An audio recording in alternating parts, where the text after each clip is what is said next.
அஸ்ஸலாமு அலைக்கும். அல்சியா சேனல். இன்றைக்கி அல்சியா சேனலில் என்ன பண்ண போகிறேன்னா, காய்கறி சோறு. நான் எப்படி காய்கறி சோறு பண்ணுறதுங்கிறத உங்களுக்கு காட்டுறேன்.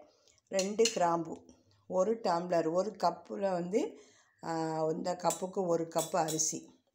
அப்போ நான் 2.5 கப்பு தண்ணி ஊற்றுவேன். என்னுடைய அரிசி பொன்னி அரிசி, புழுங்கல் அரிசி. அதனால் 2.5 கப்பு தண்ணி ஊற்றுவேன். நீங்கள் என்ன அரிசி சமைக்கிறீங்களோ அந்த அரிசி உங்களுக்கு அது சீக்கிரம் வேகுமா, ரொம்ப நேரம் கழித்து வேகுமான்னு பார்த்துட்டு அதுக்கு தக்கன நீங்கள் தண்ணி அளவை கூட்டவோ குறைக்கவோ செய்யணும். இப்போ இதை ஒரு 10 நிமிஷத்துக்கு முன்னாடியே பொறுமை வச்சுட்டேன். பொறுமை வச்சு எப்போவும் அரிசியை ஊற வச்சு தான் நம்ம சமையல் பண்ணணும். இப்போ நான் என்ன பண்ணுறேன், வடித்து வச்சுருக்கேன்.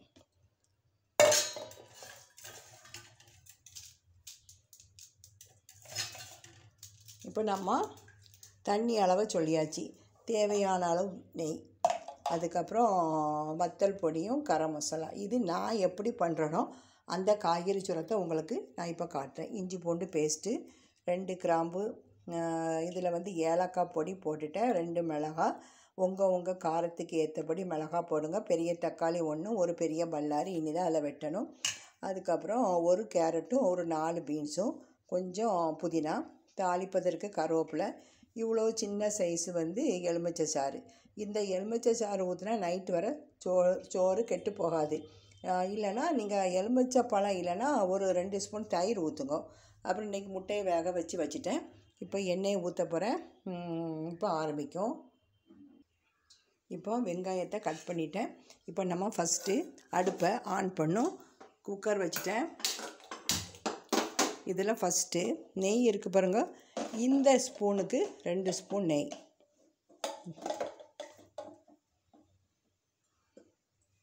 இவ்வளோதான். நான் நெய் அதிகமாக சேர்க்க மாட்டேன். இன்னும் கொஞ்சம் போடும். ஒரு வாசனைக்கு தான் போடுவேன். நம்ம தேங்காய் எண்ணெய் ஊற்றுறனால நெய் அதிகமாக நான் சேர்க்க மாட்டேன். 2 ஸ்பூன் நெய் ஊற்றியாச்சு. இப்போ தேவையான அளவு தேங்காய் எண்ணெய். தேங்காய் எண்ணெய் அப்படி பார்த்தாச்சுன்னா குழிக்கரண்டிக்கு 1 கரண்டி ஊற்றுங்க.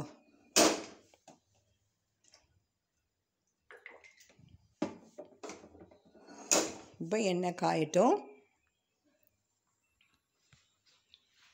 இப்போ காலனி தண்ணி, இந்த நறுக்கின எல்லா காய்கறியில் உள்ள கழிவு, வெங்காயத்தோல் எல்லாத்தையும் இப்படி போட்டு வச்சுட்டேன். இது இனி வேலையெல்லாம் முடிச்சுட்டு சமையலாம் முடிச்சுட்டு மாடி செடிக்கு கொண்டு ஊற்றணும்.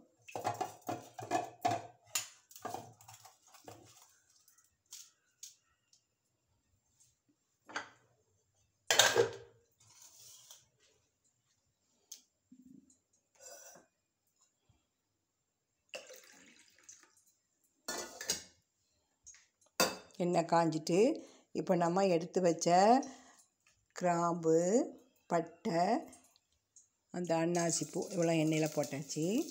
போட்டுட்டு கருவேப்பிலையும் நறுக்கிய பல்லாரியும் போட்டு நல்லா வதக்கணும் பொன்னிறமாக. அது வதங்கி வரும்போது தான் இஞ்சி பூண்டு பேஸ்ட்டு போட்டு காய்கறியை போடணும். காய்கறி போடும் போது உப்பையும் சேர்த்தே போடுங்க.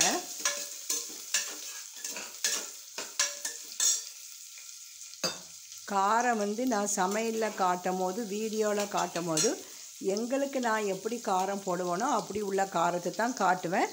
நீங்கள் உங்கள் காரத்துக்கு ஏற்ற மாதிரி நீங்கள் போட்டுக்கிடலாம். இப்போ மாசி, இந்த சோறுக்கு காய்கறிக்கு சோறுக்கு மாசியை பொரிச்ச மாசி, டுனா ஃபிஷ் பொடியை போட்டு, இதுவும் ஏற்கனவே என்னுடைய வீடியோவில் போட்டிருப்பேன். நீங்கள் பழைய வீடியோ பாருங்க. இப்போ வெங்காயம் வதக்கிக்கிட்டு இருக்கும் போதே இந்த இஞ்சி பூண்டு பேஸ்ட்டு, தேவையான அளவு இஞ்சி பூண்டு பேஸ்ட்டு. எதுவுமே கறியை விட்டுறாதீங்க. நிதானமாக அதை பொன்னிறமாக வர நல்லா வதக்கிக்கிடணும். கரிஞ்சாச்சுன்னா எதுலேயுமே ருசி இருக்காது. இப்போ இதில் தேவையான அளவு உப்பையும் போட்டுறணும். ஏன்னா இப்போ காய்கறியை போட போகிறேன். கேரட், இன்றைக்கி நான் மற்ற எந்த காய்கறியும் போட மாட்டேன். கேரட்டும் பீன்ஸும் போட்டு தான் இன்றைக்கி வைக்கிறேன்.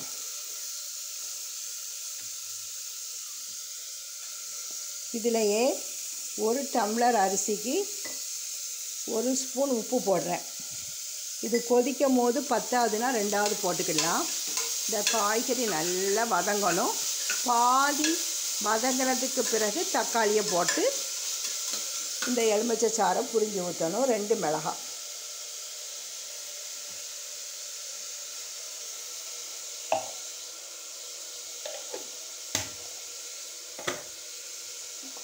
இந்த கரம் மசாலா ஒரு 1/4 ஸ்பூன் போட்டாச்சு. தேவையான அளவு காரப்பொடி போடுங்க. காரம்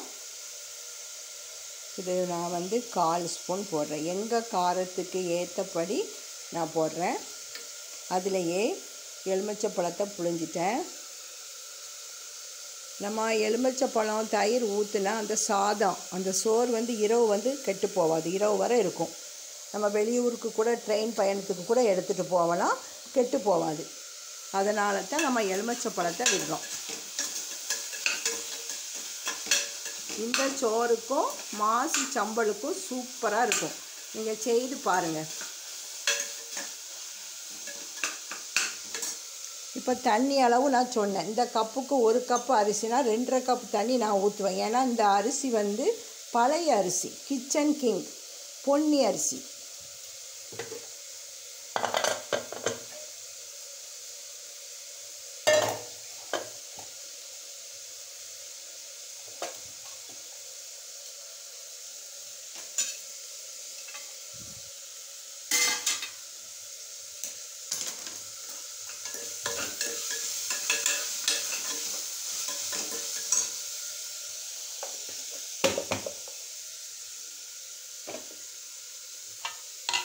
நான் கவுண்டர் டாப்பை க்ளீன் பண்ணணும்.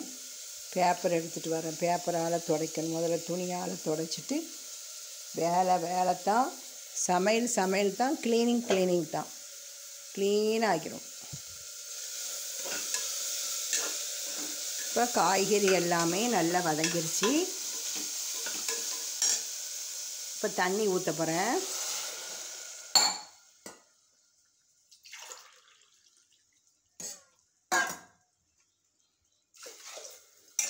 இந்த நல்லா கலக்கிட்டு உப்பு காணுமான்னு பார்க்கணும்.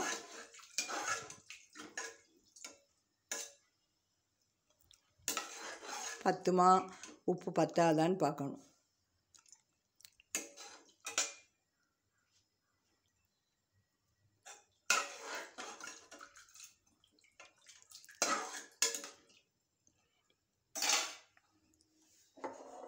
பத்தாது. இன்னொரு 1/4 ஸ்பூன் போட்டேன். அவ்வளோதான்.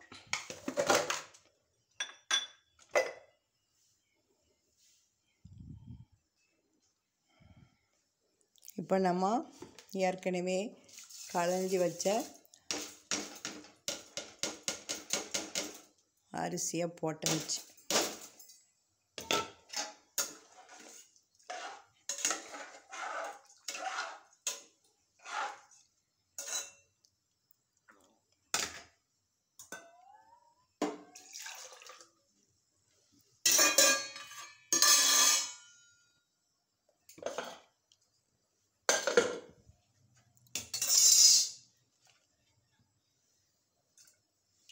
லைட்டாக கொதி வந்த பிறகு குக்கர் மூடியை வச்சு மூடி போட்டோம்.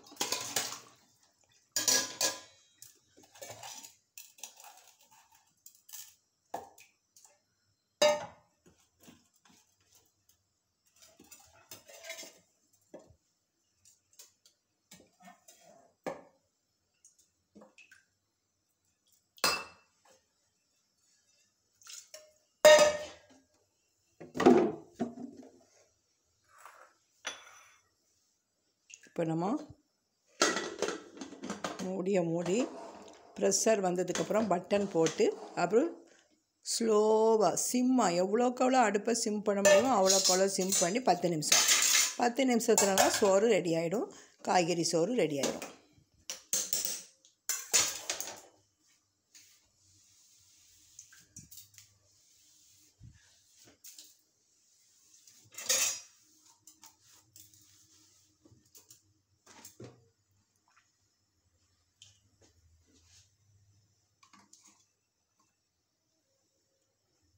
ப்ரெஷர் வந்தோடனே பட்டன் போட்டுரும்.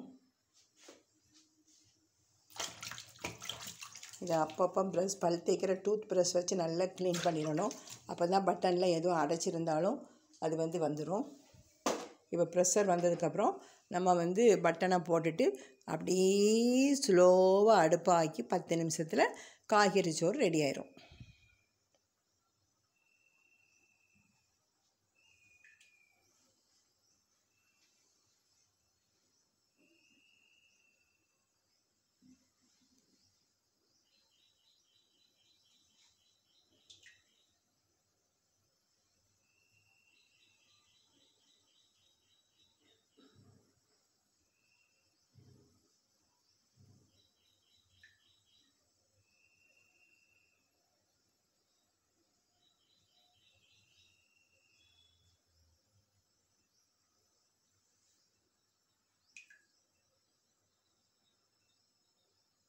ப்ரெஷர் வந்துட்டு இப்போ நம்ம பட்டனை போடும். ப்ரெஷர் வந்துட்டு பட்டனை போட்டு இன்னும் பாருங்கள், அடுப்பை அப்படியே சிம்மில் ஆக்கியாச்சு. கரெக்டாக 10 நிமிஷம் காய்கறி சோறு ரெடியாக. அடுப்பை ஆஃப் பண்ணிட்டேன். கொஞ்சம் ப்ரெஷர் குறையணும். அதுக்கடையில் மாசி பொரித்த மாசினா டூனா ஃபிஷ்ஷுன்னு சொல்லுவோம்ல, அந்த பொடியில் செய்கிறது. இதுவும் நல்லாயிருக்கும்.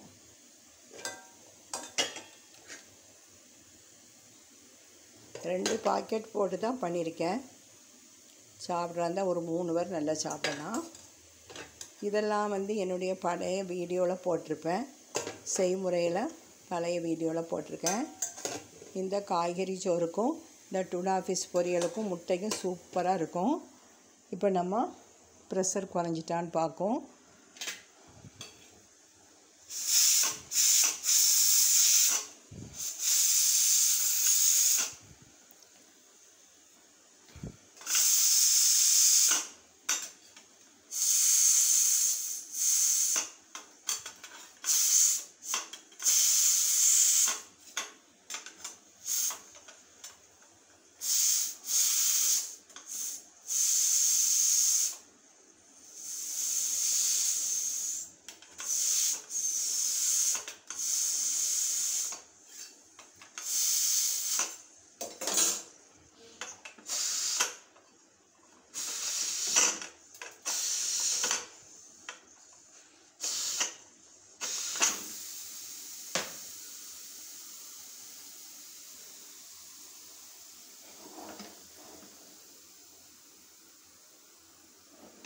ப்ரெஷர் ஃபுல்லாக குறைஞ்சிரும். நான் இப்போ இது வீடியோ காட்டுறதுக்காண்டி லைட்டாக அந்த கரண்டியை வச்சு இப்படின்னு நீங்கள் டக்குன்னு அப்படி தூக்கிடாதீங்க, தூக்கி வீசிடும்.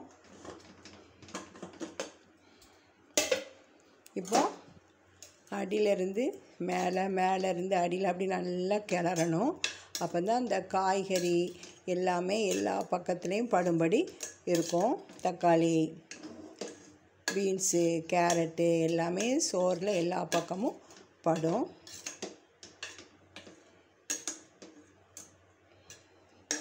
சூடான வெஜிடபிள் சோறு ரெடி ஆயிட்டு.